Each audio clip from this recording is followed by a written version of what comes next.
जय हिंद विद्यार्थियों, कैसे हैं हो आप सभी। आई होप दैट आप सभी लोग अच्छे होंगे। चलिए, जैसा कि आज हम लोगों का टॉपिक है क्लास 12 का अध्याय नंबर 2 मानव जनन यानी ह्यूमन रिप्रोडक्शन। इसका लेक्चर नंबर 1 है। देखिए, सबसे पहले मानव जनन क्या है। तो मानव में होने वाला जनन यानी कि मानव द्वारा अपने ही समान संतान उत्पन्न करना मानव में जनन कहलाता है। अब ये जो मानव के जनन की क्रिया है ये आप लोगों को पता है, दो भाग इसमें भी आएंगे, नर भाग और मादा भाग। तो पहले हम लोग देखेंगे नर भाग। तो इसमें नर भाग में पहले तो हम लोग को संरचना देखनी पड़ेगी। तो सबसे पहले देखेंगे नर जनन तंत्र की संरचना। नर जनन तंत्र, नर जनन तंत्र क्या होता है। नर का वह भाग जो जनन की क्रिया में भाग लेता है नर जनन तंत्र कहलाता है। इसके दो भाग हो जाते हैं, मुख्य अंग और सहायक अंग। मुख्य अंग, तो मुख्य अंग वृषण है। मुख्य अंग वृषण हो जाता है। यदि वृषण की हम लोग बात करें आकार की, तो ये अंडाकार होता है। आकार इसका अंडाकार होता है। जो अंडाकार होता है, इसकी यदि चौड़ाई की बात करें तो चौड़ाई होती है 2 से 3 सेमी। और यदि इसके लंबाई की बात करें तो लंबाई हो जाती है 4 से 5 सेमी की। इस वृषण के अंदर जो है कि नर युग्मक यानी कि स्पर्म बनते हैं। स्पर्म यानी कि शुक्राणु बनते हैं। शुक्राणु बनते हैं। शुक्राणु का नॉर्मली जीवन काल होता है 3 से 5 दिनों का। तो इसका जीवन काल होता है 3 से 5 दिन। ऐसे वजाइना के अंदर ये वजाइना के अंदर जो है कि लगभग 48 घंटे तक जीवित रहते हैं। तो इसका जीवन काल लगभग 3 से 5 दिनों तक का होता है। ये जो होता है शरीर के बराबर के टेम्परेचर को सहन नहीं कर पाते हैं स्पर्म, यानी कि नहीं बन पाते हैं उतने टेम्परेचर पर। तो इसीलिए वृषण का जो तापमान होता है, तो वृषण का टेम्परेचर शरीर के तापमान से 2 से 2.5 डिग्री सेल्सियस कम होता है, यानी कि लगभग 22 डिग्री सेल्सियस के समथिंग होता है। तो शुक्राणु को बनने के लिए टेम्परेचर चाहिए 35 डिग्री। तो इसलिए ये जो वृषण होता है शरीर के अंदर न होकर के श्रोणि गुहा के नीचे शरीर के बाहर स्थित होता है। एक कोष के अंदर होता है जिसको वृषण कोष कहा जाता है। तो वृषण कोष में ये उपस्थित होता है वृषण। तो ये थी मुख्य अंग जो वृषण है उसकी कहानी। इसके अलावा इसमें कुछ सहायक अंग भी होते हैं नर जनन तंत्र के। सहायक अंग, अब ये सहायक अंग कौन कौन से हैं, तो जैसे अधिवृषण, अधिवृषण, वृषण पालियां, वृषण पालियां, वृषण पालियां, शुक्रवाहिनी, शुक्रवाहिनी, शुक्राशय ईटीसी ईसिस्न वगैरह, ये सब जो है सहायक अंग हैं। यदि हम लोग संरचना देखें नर जनन तंत्र की, तो सबसे पहले जो वृषण होता है शरीर के बाहर एक कोष में उपस्थित होता है। एक कोष के अंदर होता है जिस कोष को कहते हैं वृषण कोष। इस कोष का नाम दिया जाता है वृषण कोष। इसे हम लोग वृषण कोष कहते हैं। ये वृषण कोष शरीर के बाहर होता है। इसमें संख्या में 2, यानी कि दोनों तरफ एक एक अंडाकार संरचना होती है जिसको कहते हैं वृषण। ये अंडाकार संरचना हो गई वृषण। अब एक और की संरचना बना रहे हैं, दोनों तरफ सेम होगा, उसको मान लेंगे, आप लोग देख लेंगे। प्रत्येक वृषण के अंदर 250 की संख्या में इस तरह से पालियां बनी होती है जिसे कहते हैं वृषण पालियां। तो इन्हें कहेंगे वृषण पालियां। इनकी संख्या लगभग होती है 250। प्रत्येक में 250 की संख्या में ये वृषण पालियां होती हैं। इन वृषण पालियों के अंदर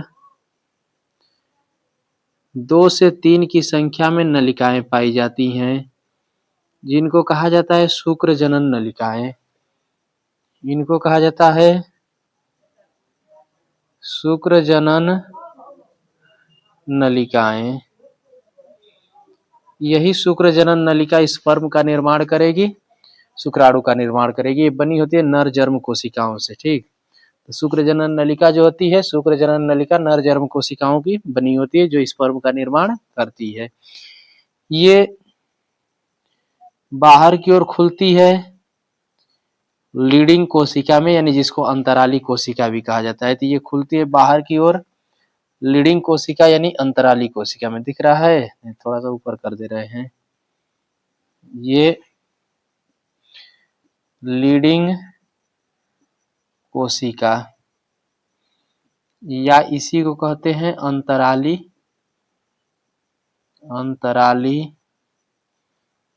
कोशिका।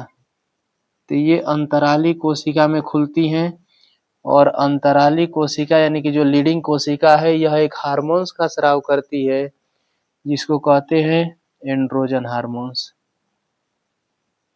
एंड्रोजन हार्मोन्स, ये एंड्रोजन हार्मोन्स जो होते हैं नर के द्वितीयक लक्षण को दर्शाते हैं। यानी कि नर के द्वितीयक लक्षण का मतलब कि मूछ दाढ़ी वगैरह का आना, चेहरे पर बाल आना, मतलब और भी काफी जो परिवर्तन होते हैं जैसे आवाज का भारी हो जाना, यानी कि किशोरावस्था के जो लक्षण होते हैं वह द्वितीयक लक्षण कहलाते हैं जो एंड्रोजन हार्मोन्स के कारण उत्पन्न होते हैं। और एंड्रोजन हार्मोन्स लीडिंग कोशिका से, ये लीडिंग कोशिका बाहर की ओर खुलती है जिसको शुक्र वाहिकाएं कहते हैं। तो ये शुक्र वाहिकाओं में खुलती है शुक्र वाहिकाओं में। तो शुक्र वाहिकाओं की में खुलती हैं। शुक्र वाहिकाएं जो है कि इधर पीछे की ओर अधिवृषण से जुड़ी होती है। तो ये वाला भाग हो जाता है अधिवृषण। ये हो गया अधिवृषण। ये अधिवृषण जो होता है जो स्पर्म बन रहे हैं उसका भंडारण करता है। तो अधिवृषण स्पर्म का कलेक्शन करता है, आकर के इसी अधिवृषण में स्पर्म कलेक्ट होते हैं तो इसमें आके जमा हो जाएंगे, तो ये अधिवृषण हो जाएगा। अब इसके पश्चात अधिवृषण से एक नली निकली होती है, इसमें भी ये वाला अधिवृषण हो गया।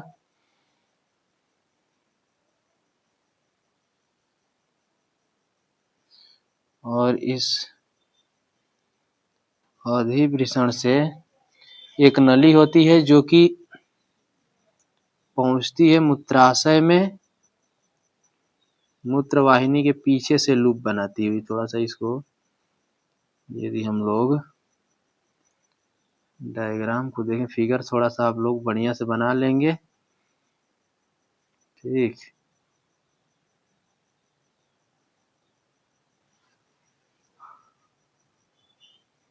टेढ़ा हो गया क्या? चलिए इधर और बना दे रहे हैं।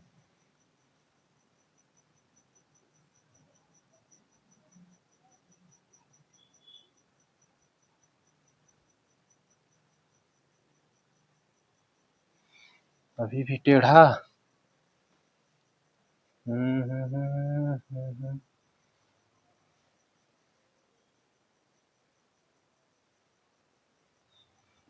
चलिए समझ लीजिएगा, ठीक। ये जो इसको कहते हैं शुक्रवाहिनी। शुक्रवाहिनी इस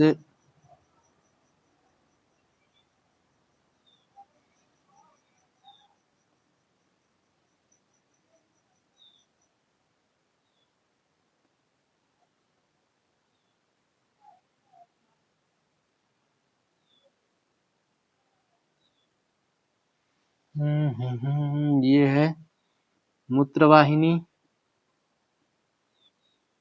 मूत्रवाहिनी के पीछे से की ओर से ये शुक्रवाहिनी लूप बनाती हुई जाती है। पीछे की ओर से मूत्रवाहिनी हो गई, इसके पीछे की ओर से लूप बनाते हुए ऐसे आ रही है शुक्रवाहिनी और आकर के यहाँ पर पहुंच जाएगी ग्रंथि है एक जिसका नाम है शुक्राशय। तो यहाँ पहुंच गई शुक्राशय में। शुक्राशय में पहुंच गया। अब देखिए शुक्राशय जो होता है ये प्रोस्टेट ग्रंथि में खुलता है। यहाँ पर एक ग्रंथि होती है जिसका नाम है प्रोस्टेट ग्रंथि।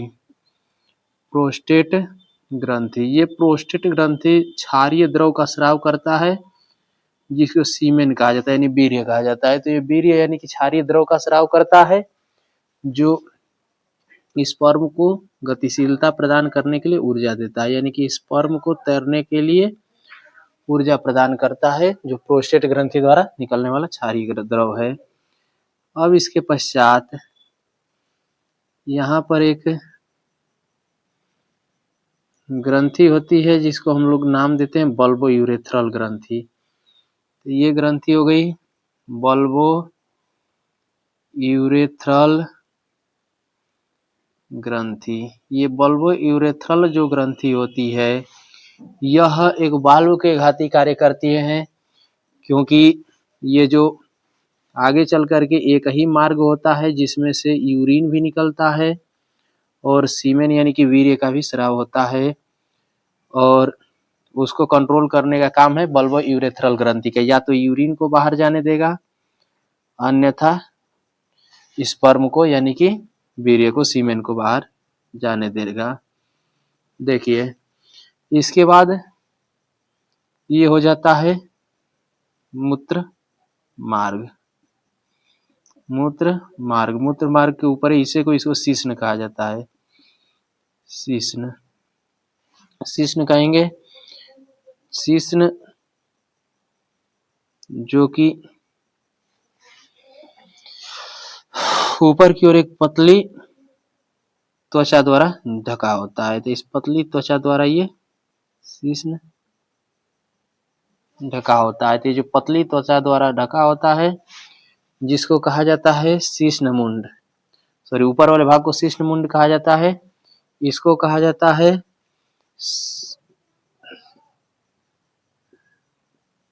फॉर स्किन यानी शीश्न छद।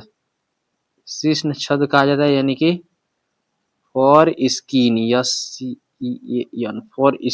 फॉर स्किन कहा जाता है यानी कि शीश्न छद कहा जाता है। तो ये था नर जनन तंत्र की संरचना, जो कि आप लोग समझ चुके होंगे और बढ़िया से बना लेंगे नर जनन तंत्र की संरचना। अब हम लोग कल देखेंगे मादा जनन तंत्र की संरचना को। तो एक काम करेंगे, आप चाहे तो इसे, ये जो वृषण कोश है, इस वृषण कोश को अब आप लोग समझ चुके होंगे, तो फिगर में थोड़ा सा दिक्कत करेगा। तो इस वृषण कोश को हम एक काम करते हैं, हटा देते हैं।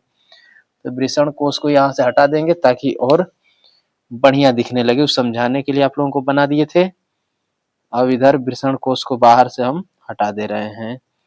अब एक काम करेंगे, आप लोग स्क्रीनशॉट ले लेंगे, हट जाते हैं। तो स्क्रीनशॉट आप लोग ले लीजिए। अब इसके बाद मादा जनन तंत्र की संरचना हम लोग कल देखेंगे। तब तक के लिए टेक केयर, VIP, खुश रहिए, मुस्कुराते रहिए।